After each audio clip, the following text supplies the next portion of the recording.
What I am saying is that as long as an heir is under age, he is no different from a slave, although he owns the whole estate. The heir is subject to guardians and trustees until the time set by his father.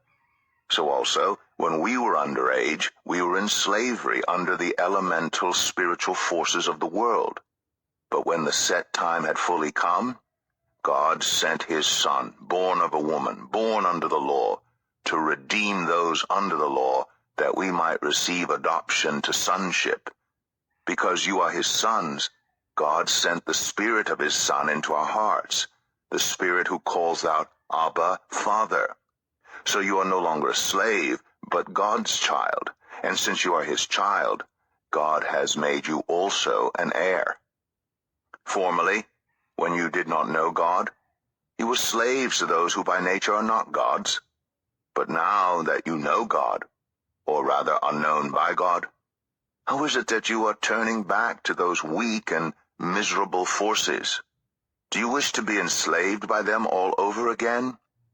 You are observing special days and months and seasons and years. I fear for you that somehow I have wasted my efforts on you. I plead with you, brothers and sisters, become like me, for I became like you. You did me no wrong.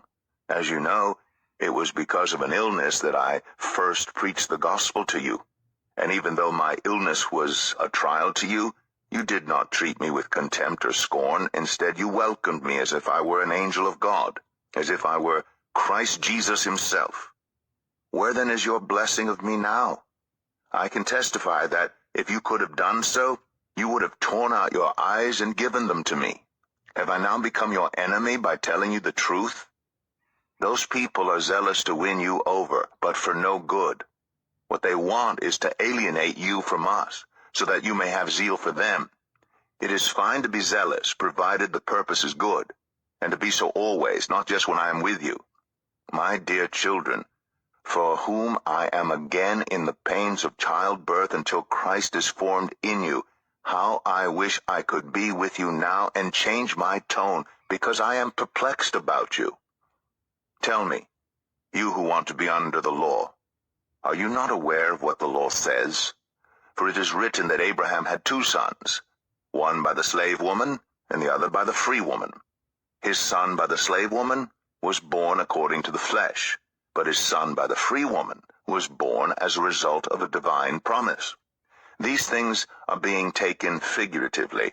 The women represent two covenants. One covenant is from Mount Sinai and bears children who are to be slaves. This is Hagar.